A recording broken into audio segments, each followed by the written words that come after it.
I see people still suffering under this perspective that there's only certain things that are spiritual practices. Then they don't find their own particular way of connecting to God that really brings them joy and that comes naturally to them. Like that they connect to God through walking and talking while they walk, or by making art. That's how they connect with God. One of my colleagues at St. Stephen's University, Walter Thiessen, he has this lovely image about contemplative prayer where there's this place in me where God and me are always in dialogue kind of thing. And when I listen in, I'm listening in on that conversation that's always happening internally. It's always happening, but I'm stopping and I'm listening in. And how that's helped me since I first heard that image many years ago now.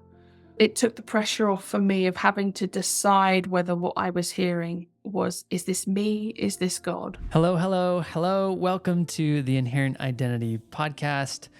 I am your host, Tyson, and I am just trying to help you learn how to hear God. Because it's my belief that if you can learn how to hear God in a deeper way, that you can not only free yourself from fears and doubts and shame, but you can start living a life that is guided, directed, and on point with your identity. So I have today a conversation with my friend Rachael, who is actually the spiritual formation director at St. Stephen's University.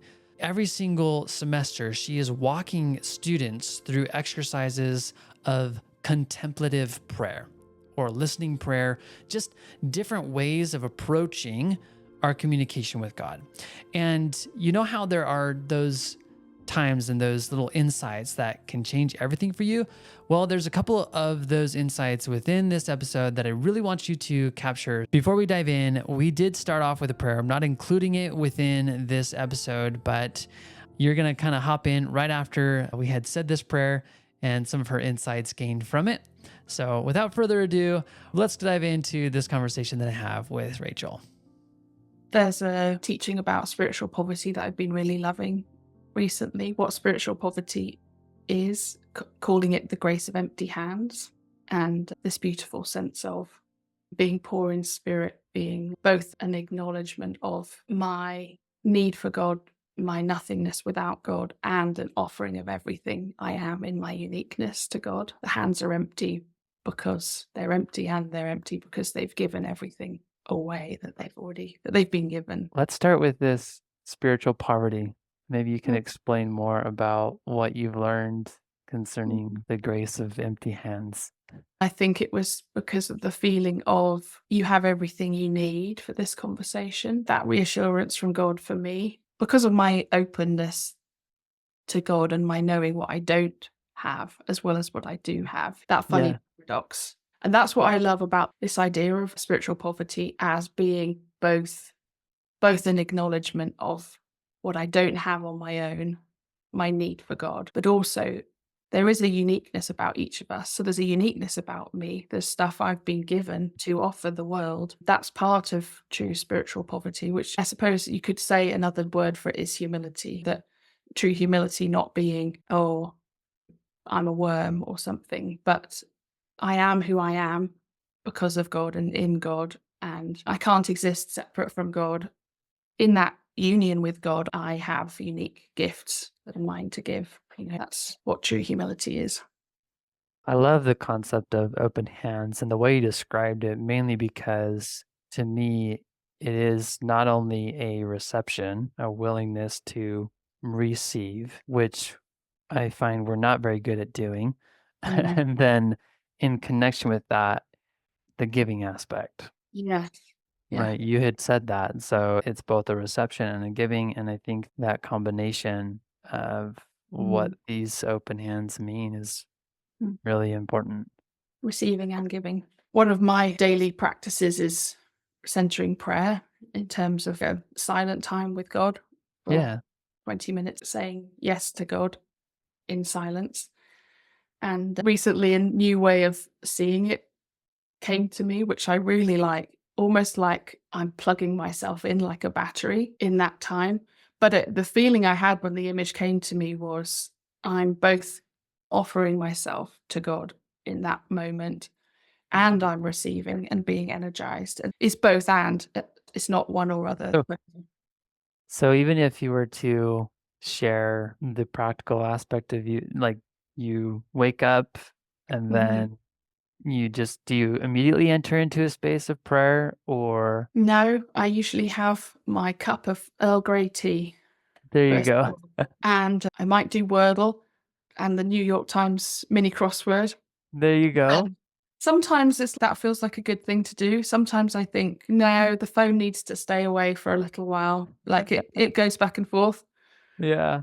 But soon afterwards, I often join an online group that, Oh, and yeah. it's at 7:30 a.m. my time, and so that all goes quite quickly into the 20 minutes together. And there's probably about 40 people there or so at the same time. Already, lots of them are in America, but they're all around the world. So that's a lovely thing to be sitting with other people. Yeah. What does this group do?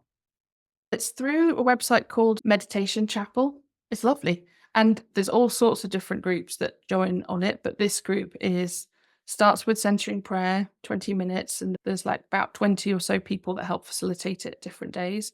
And then we do Alexio Divina, where somebody Mm, brings some sort of text. Could be a picture or a song, it might be a scripture or a reading or something. And then there's a chance for people to say what's stirring in them from that. And that's awesome. nice way to start the day. I only ask because I also do a morning call for Mm, people to join.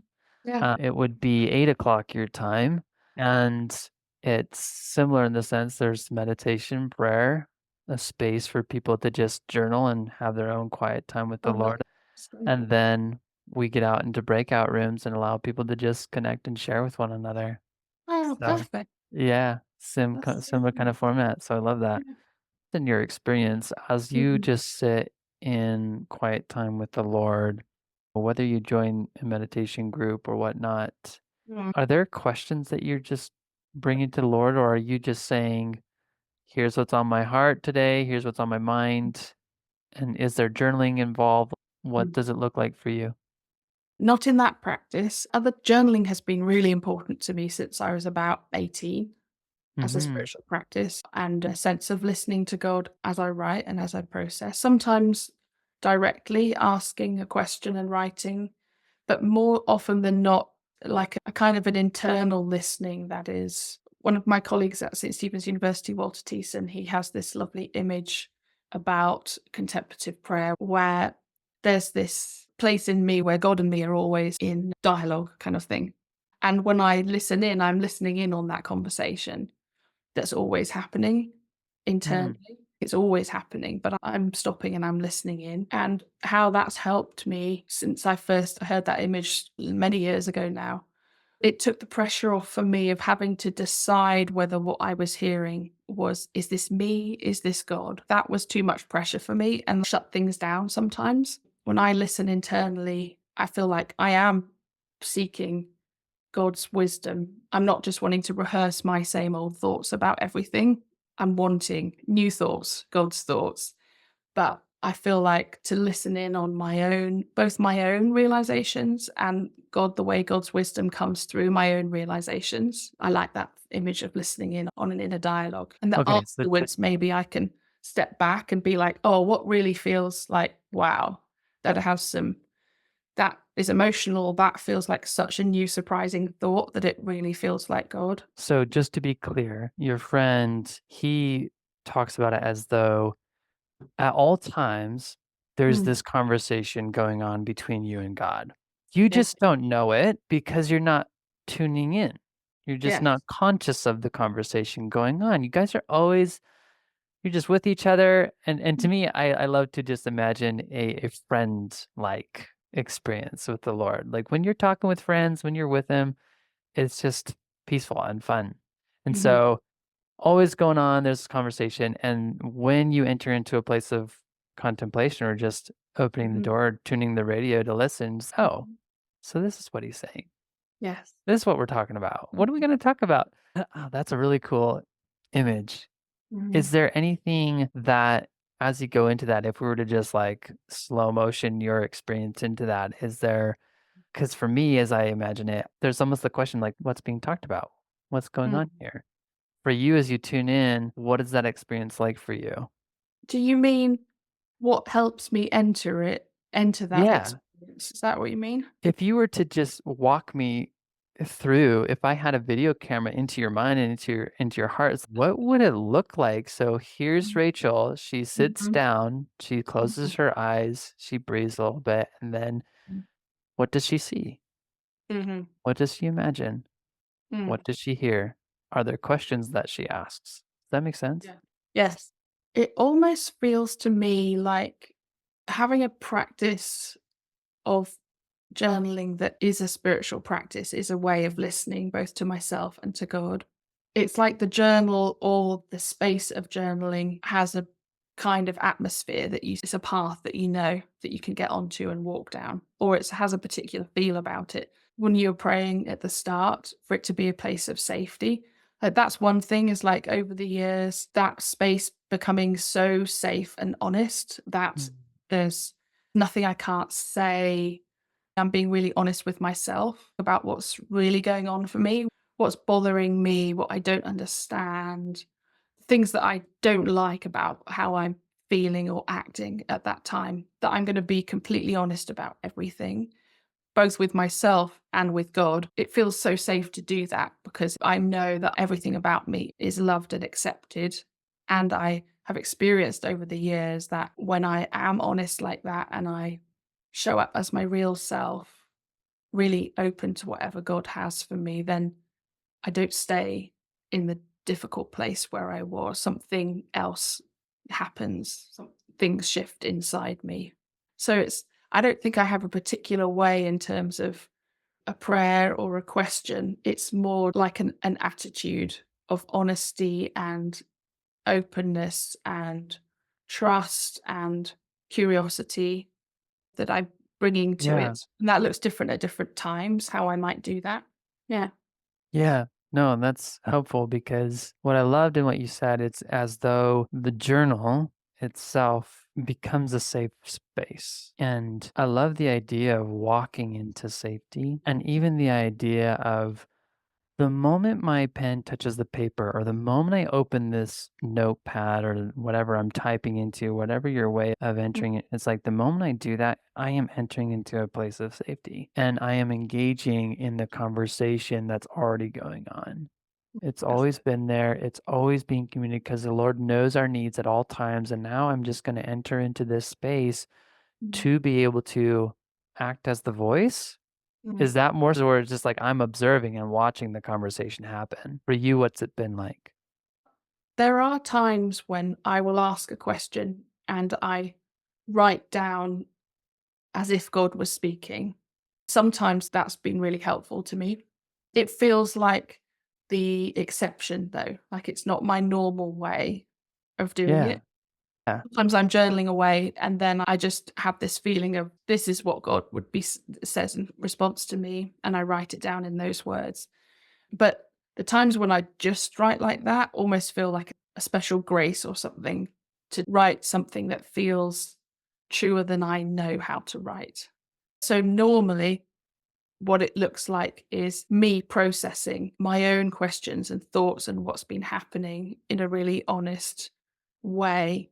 I've got one ear listening to me and one ear listening to God in this journaling. I'm trying to foster in myself a real openness, both to myself and to Yeah. God. And Hmm. then there's a sense of new thoughts and ways of seeing things and wisdom coming in as I do that. But like I said, it feels less like trying to differentiate. Okay, now it's me speaking. Now it's God speaking. It's less me Yeah. and Yep. more I'm just listening and I'm writing down as I listen and here's God woven through it all kind of thing. Okay. Yeah, that's neat. So does it just come as a free write? It's just, I'm just going to write the stream of consciousness that's Mm, showing up for me mm, as I share my problems. Because even for me, in my practice, I was writing down things like, Lord, I'm not sure if you're going to be there for me. Because one of the questions we entertained this morning was, who do you say that I am? What do you call me? and just Mhm. filling in the prompt, like, Tyson, you are, like, fill in the blank. What do you sense? What's the first thing that you sense? As though he were speaking, and it's, you are my star, my light in the darkness, bright and shining. Keep shining, Tyson. And then I Mhm. went on to journal and Lord, it's hard to believe that you'll provide sometimes that I can just Mhm. enjoy my day with you. I'm Mhm. still working on letting go. And it's like, well, what do you think about my desires? This was my journaling, and it Mhm. was more so that honesty and that free expression. But it's, I don't know, compared to what you experience, what's that like for you? Yeah, sometimes it's like that for me. And then other times, somebody looking from the outside might just think, and if they read it on the page, they might just think, I'm just writing down what's been happening or what I've been thinking or what's been important. And in one sense, that's true. But in another sense, there's an experience of God with me in my life and in my. Kind of like you're saying that there's one ear listening to me and I'm Mhm. writing that out. Mhm. And then there's one ear that's just attuned to God and just opening the door, that Mhm. kind of open handed reception of is there anything here for me? Yeah. Yeah. It's funny because we rarely dissect this experience. Yeah. We rarely try and explain it, mainly because it's somewhat hard to explain at times Mhm. and we don't have words for it. And I want to make sure that I know that in my questioning, it's more so it's just understanding what it's like for you, Yeah. because your example of there's always a conversation going on. It's just a new way to look at it that can open doors Mhm. for people. Like, I love that idea, but also just letting go that there's no formula here because it changes for me every day. Mhm. Sometimes it's different. Sometimes it's just paying attention to scripture. Sometimes it's Mhm. writing out my honest That's thoughts. good. Sometimes it's a lot of questions. And it sounds like that's what it's like for you too. There's no Yeah. formula. It's just Mhm. how can I get into a space where I can connect? I am curious about, because right now you are a professor at a university. I'd love to learn just what do you feel is your maybe, I don't know if it's your thesis, but it's like, what do you Mhm. feel you're on this world to really help people Mhm. understand? And Mhm. that the topic and what you love, because you don't go that far in education without Mhm. deeply loving a subject and loving it enough that you'd be able to write a textbook on it. Yeah. So, yeah, just what's your thing? Oh, now you're asking. Trying to put into words. Okay, it's Or good. multiple things. Yeah. What comes up for you with this question? I think one thing I've felt really passionate about for a while, because right now the classes I do are with graduate students in theology and culture. And so Yeah, that's like specifically contemplative spiritual formation. But in I didn't always teach that. Like, I started off teaching in the undergraduate program, and I yeah, started off teaching French and language classes to do with language and culture, because my first degree was in French and German, and then but my other degrees were in more in theology and spiritual formation. So as time went on, I started to teach in those more. And one class I really loved teaching with undergraduate students was about spiritual practices in general. And yeah. this was for students who were from a whole range of backgrounds. So some were Christians and some were not. And some had faith backgrounds and some didn't. And some Mhm. had been Christians and then weren't sure what they thought about it anymore. And range of students, and we were talking about spiritual practices in general.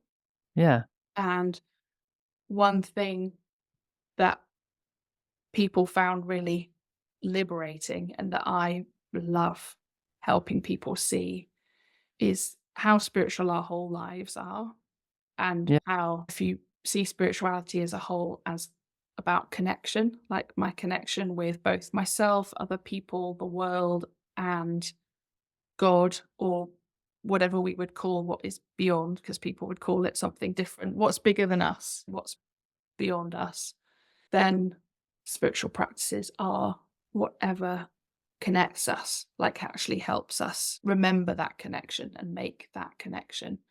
And then when you apply that to Christian spirituality, So many things can be a spiritual practice if as when it connects you to God. And but that could be connecting me to God in you through this conversation, that I see God in you through a deep conversation, or connecting me to God as I experience God in nature when I'm out in a walk, for a walk. Or so there's so many things when I bring my generous attention and my generous intention to an activity that becomes a spiritual practice.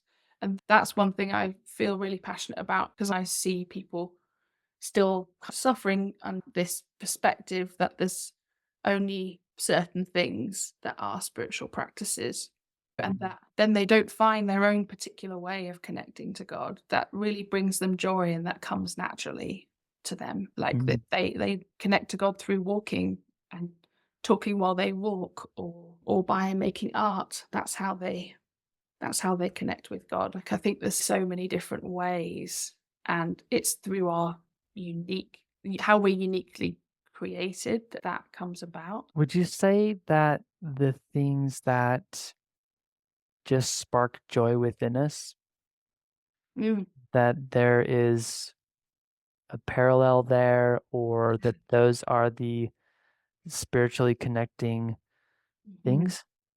Yeah, because I'm meant to be teaching about contemplation, but I often feel like, what is that even? And there's so many different definitions of what that is. But one definition I love is the practice of becoming present, like more fully present in body, mind, and heart. And Mm. that to me is like those moments of real joy that bring us alive, are these moments of being more present to what is, to the gift of life and the gifts that God have given, connecting us in to God and God's world. Yeah. Yeah. As I think about it, I have a friend, and I feel like I've mentioned this at times, but he loves golf and he connects with Christ on the golf course. Mm, And I find myself to be fairly multifaceted, and mm, I'm finding joy now that I hadn't really known in the past, but I'm finding joy in editing videos, creating videos. And I do often encourage people to just bring Christ into whatever they're doing, mm, because it's like that idea of there's a conversation going on always in the background. There's the presence of Christ always in the background. He's always there. mm, And so, what if we were to just do things with him? Just tune in. Why not? Just mm, for the fun of it and just to enjoy a thing together. And so, I think though that oftentimes, because I've been in the self help world for quite some time, and the communication in that regard is find what you love and do what you love in any and every way. And mm, that is the way to mm. live a good life. And some people, I don't know, it's as we're talking, I'm just thinking, where's the connection piece here? And is, I think sometimes the debate is this just my desires, Yeah. Mhm. or is this what the Yeah. Lord actually wants for me? Because if I just go out and pleasure seek in the sense of seeing the things that bring me joy, and then I might just go on nature walks every day and not be doing what the Lord actually wants me to do, Mhm, even though mhm. it's connecting, even though Yeah, it sparks joy within me. Does that make yeah, sense? it does make sense. I like that kind of insight and that question, because I do think it's more complicated than it is more complex than any simple kind of little self-help idea would have it be. Just follow your passion. We have all kinds of strong feelings and strong urges for things. They're not always great to follow, right? And we don't always Right. know the difference between what's helpful or not helpful. And so there is a need for discernment. But that there's one practice that I really love for that, that I think is so helpful to grow in that kind of discernment. The examine prayer. Have you heard of that? Tell me more. It's a funny sounding. It's spelled EXAMEN, and it's very simple. It's literally just at maybe at the end of my day, I'm going to take some time. I'm going to settle myself. I do this by journaling it at the end of the day, but it could just be internally. I'm going to thank God for the gifts of the day. And then I'm going to ask where it could be something as simple as what moments of the day was I most grateful for? What moments of the day was I least grateful for? But really, what you're asking is in my inner movements, what moved me towards God and towards greater faith, hope, and love? And what Mm, moved me away? And just noticing that. And the beautiful thing about that practice is over time, seeing patterns of, I was excited about that thing in the moment, but I noticed that it didn't actually lead me closer to God and closer to love, faith, and hope. There's a funny feeling afterwards of like emptiness, or like I got self-absorbed and weird afterwards, or mm, this thing feels like it's really who I truly am in God. When I'm excited about that, it's like really me, who I really am. Like seeing patterns over time of what feels like really my true self in God and what doesn't feel like that. Also, what just takes me away, like when I stroll on my phone for hours, actually, I'm looking for connection, but I feel disconnected mm. from that process. And I noticed that in that process. So it's like a not a discernment of like decisions, life choices, but like a really granular discernment about how I spend my time, how I relate to people, and discovering over time what is true joy and what is maybe just an empty pleasure that's leading me away from who I truly am. Yeah, I think that's a great way to frame it. And I've done a similar practice at times where I would ask myself the question at the end of the day, what felt the most me? Yes, that's exactly it. I love that. Yeah, Yeah. what did light me up? And I think in a similar way, I might add to that question, if I were to start this up again, your qualification of did it lead me into further light and love and Mhm, hope?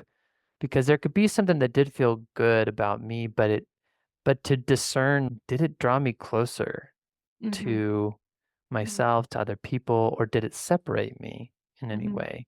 And viewing it in that way, I think too, just the qualifiers of bring more abundance. Was it life giving?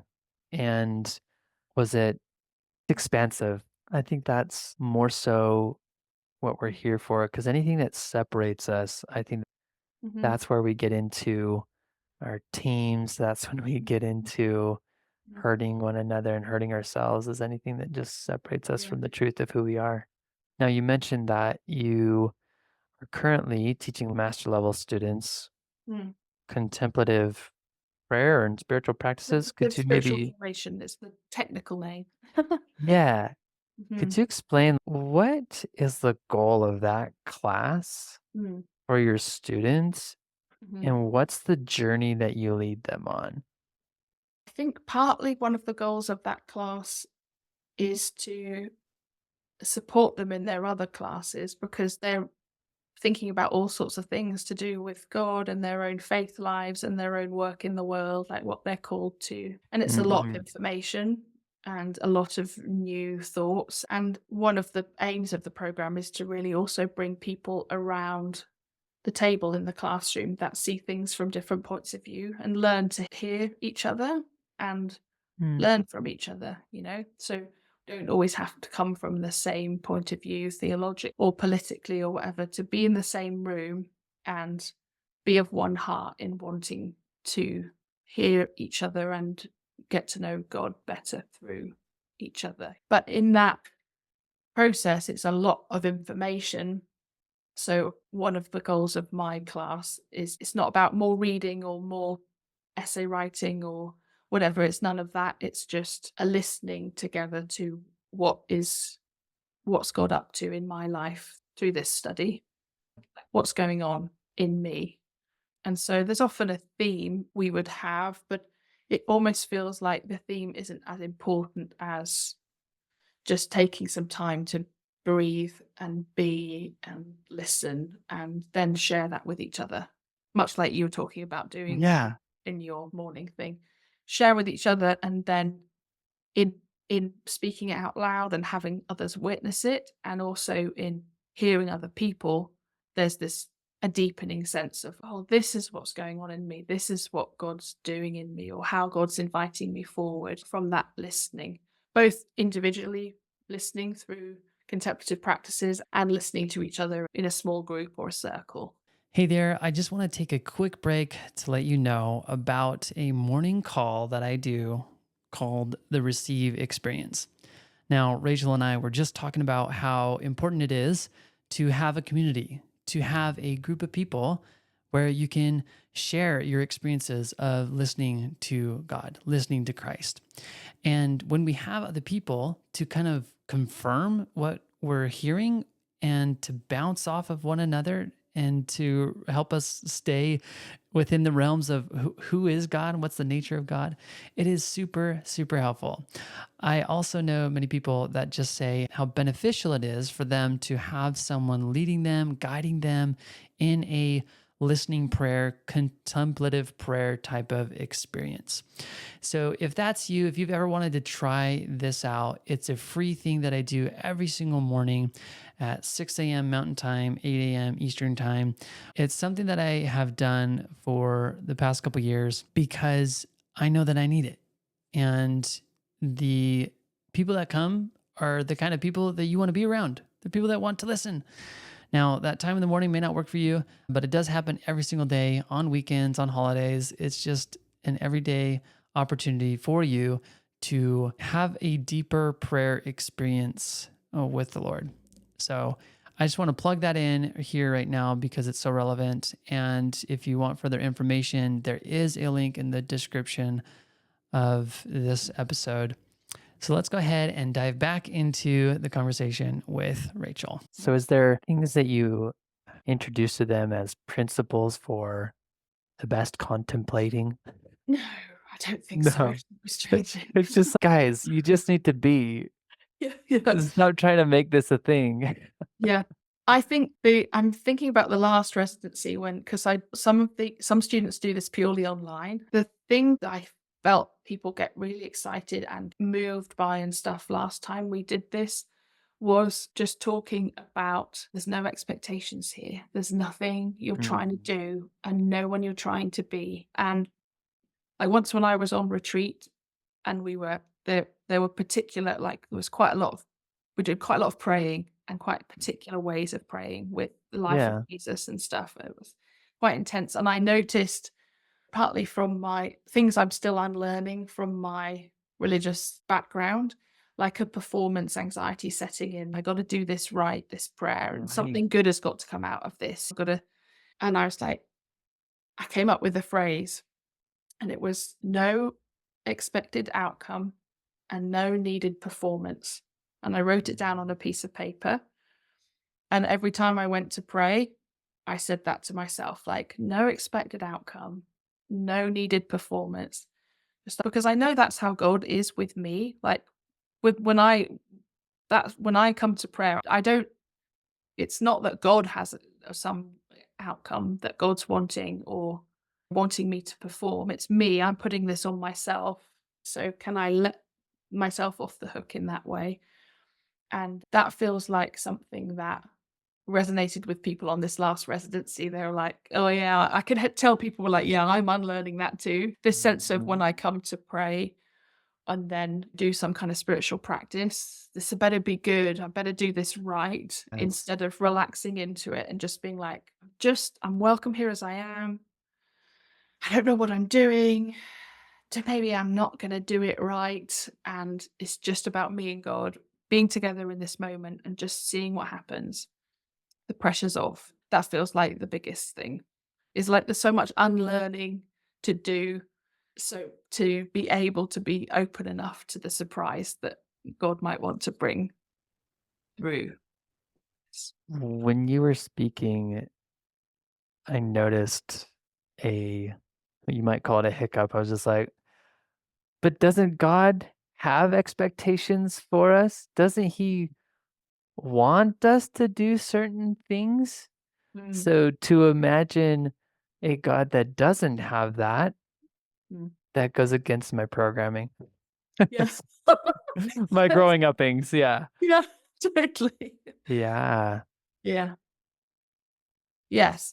And when I say God doesn't have expectations for me, I don't necessarily mean I've always believed that, or even that all of me believes that now, right? Mm. When you say it's going against my programming, absolutely. Like um, when I say I'm unlearning it, it's probably because there are still parts of me that God's like that. It's just that I've experienced over and over again that's not true. And I there's more of me that trusts that's not true now and kind of open to that truth. Kind of open to that. Yeah. Yeah. It's a refreshing truth because, like you're saying, in the faith you grew up in and what you believed, it's similar, I think, for a lot of people. For me too, it's just I need to read my scriptures. I need to say my prayers in a certain way. I need to make sure I go to church and I need to draw out the maximum out of every moment. And Mm. that's more so like the world that teaches that. It's like I worked in corporate for a few years and that was very much the idea is Mhm. if you're not productive every minute of that day, Yeah. you're less than. You're Yes. not enough. Yeah. And I just don't see in the life of Christ him Mm. worrying about time, No. him seeking to have the best performing disciples, Mm. stringent in all their ways. Yes. Exactly. Yeah. Totally. So, as you have just gone in your own journey, are there any other things that you particularly struggled with in trying to develop this deeper relationship with God? Such a good question because the answer is so many things. Yeah. So Yeah. many. How to choose one? Okay. Just whatever comes up first. Yeah. I think one thing is I from quite I wasn't one of those kids who from really young were like just knew God so well. Like Yeah. I know people that are just like, oh yeah, I just was friends with Jesus from word age of 5. Yeah. That wasn't me. But I did have a desire for something real from early on. Like I didn't want to just be like knowing what I should believe and stuff. I wanted, especially once I got to early teens, it was like people talk about relationship with God and knowing God. And I'm like, do I know God? Like, I really wanted it to be real. That was true. But my lived experience wasn't one of connection or friendship. I mostly experienced a sense of felt disconnection or absence, like not feeling that. And that that's been that's just a lifelong journey of set about. Partly it's been like healing of how I see God and how I see myself and how I think God sees me that led to that sense of disconnection. And then over the years also seeing that I've my personality type, there's a fair amount of fear of being disconnected. Like I'm Mm. afraid of being disconnected from God, from other people that I'm closest to, even from my own real life and experience. And that fear tricks me into thinking I actually am disconnected. I'm afraid of being disconnected, but I'm not actually disconnected. Mm. But I can Mhm. cause feeling of disconnection in my experience through that fear. What if I cooperate with that fear, if I listen to that fearful voice? I do that in my relationships. If I'm afraid of being disconnected with my daughter, I'm afraid we're not as close as we should be.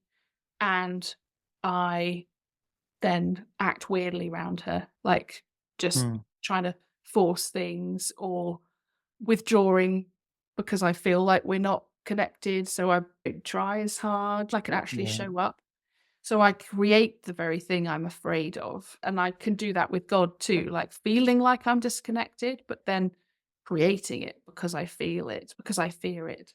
Whereas seeing that pattern in my life, and the lie that it is has been I expect it will be a lifelong growth curve, but it's been a process of healing and freedom for me. And like nothing can stop my connection with God. And it's whether I feel it or not, it is always there. And so that fear of disconnection and the feeling of disconnection is not something to be followed. Yeah. That whole area, I could say so much more about it, but that whole when you ask one area, the area of like my felt experience of being disconnected and how that has been a painful experience, but when I talk about it now, I think actually also it's been my path in lots of ways. It's my door to connection with God and with other people, and it's probably brought me into the work that I do. It's so painful to feel that you're disconnected from God. That's such a painful feeling, and I know lots of people experience that. They think they're disconnected when they're not, and being able to help people explore their own relationship with God and their own faith walk and find out that they are deeply and like unshakably connected. Like I'm sure I went into that because of that experience in myself, you know? Yeah.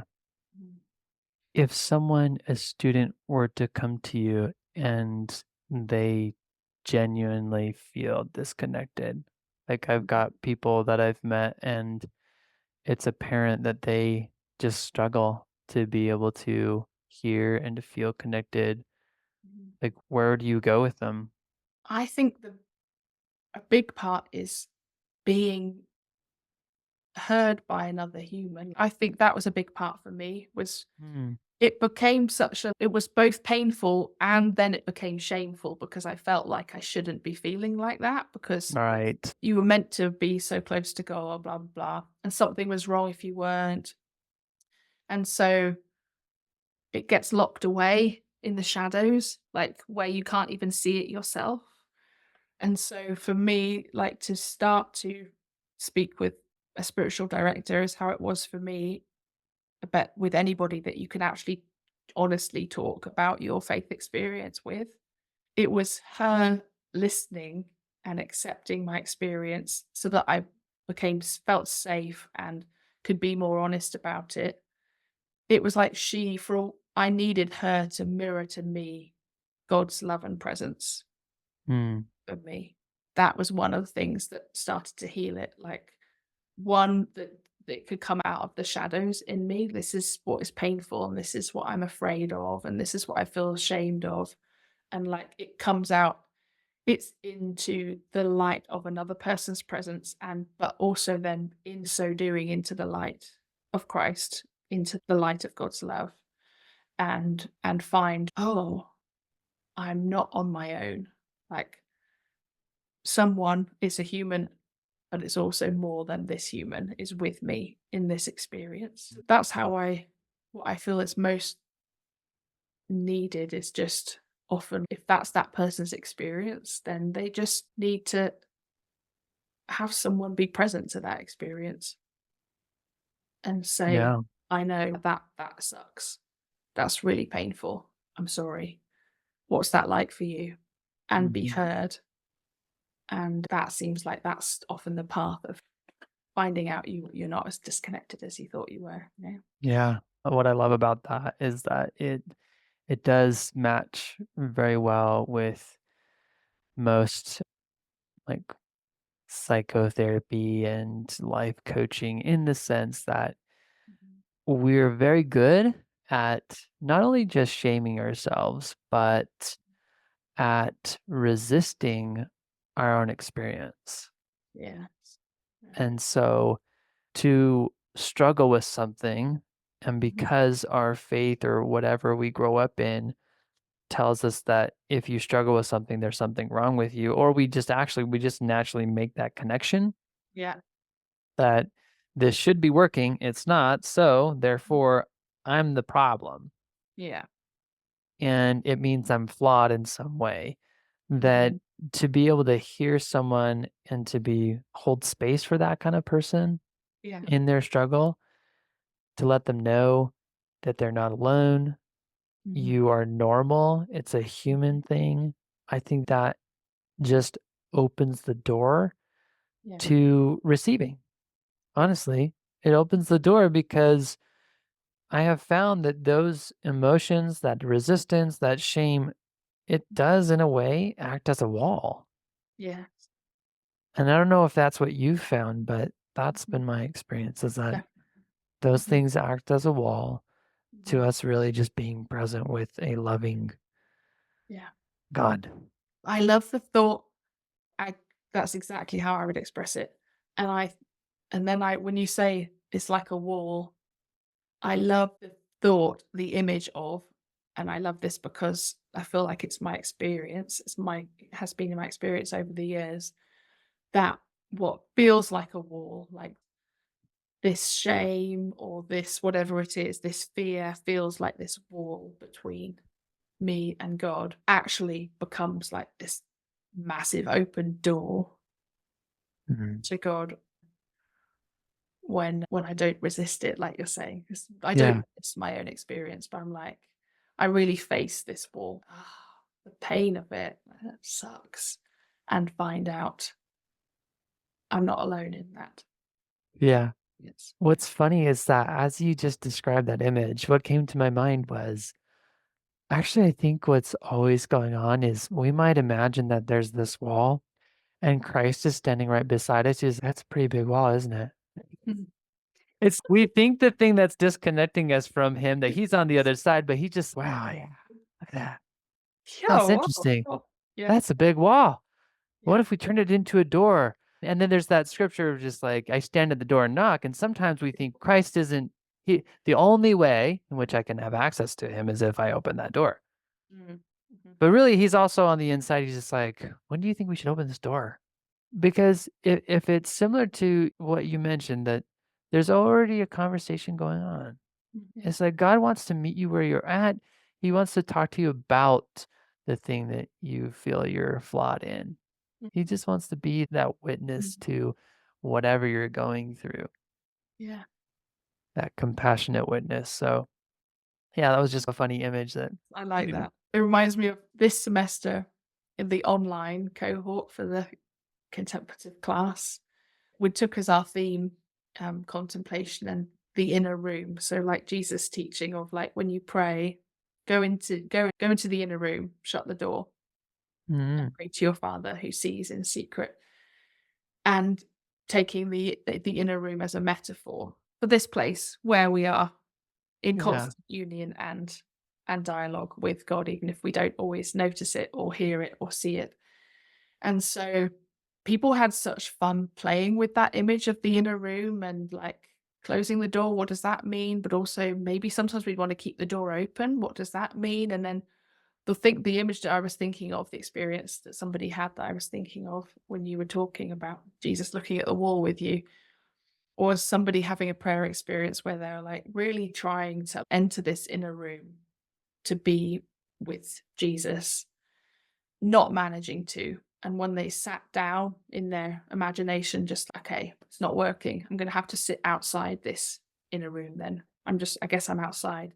That's where Jesus was, right? Was outside yeah, the inner room with them. yeah. Yeah, you think that you need to go in that room, but we can just sit out here. I think Yeah. this is better for you. Yeah. Yeah. Yeah, let's just be This out is where you here. really are. Let's be where you really are. And what I find too is I work with my clients and my friends. I There's so much symbolism in something like that. That it's like for this young woman to be able to say, yeah, what does the Lord want you to know? That Mm, you don't need to go in this room, that He wants to meet you here. mm, Because for some reason, we could overanalyze it, we could psychoanalyze it, we could say, oh, I'm not in the room because I'm not worthy or whatever. It's like, that's not the message that Christ would ever give you. yeah. It's just noticing, okay, what's coming up as I enter into a space of listening, what's coming up is that I find a resistance to going into the room that blocks me from doing that. And Mm. instead, what the Lord is doing is He's meeting me here, Mm. and Mhm. I can ask follow-up questions about that experience.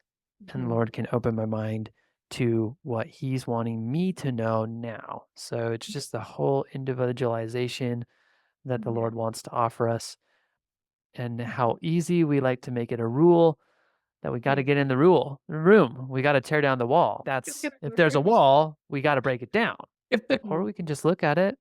Yeah. Yeah, exactly. Yeah.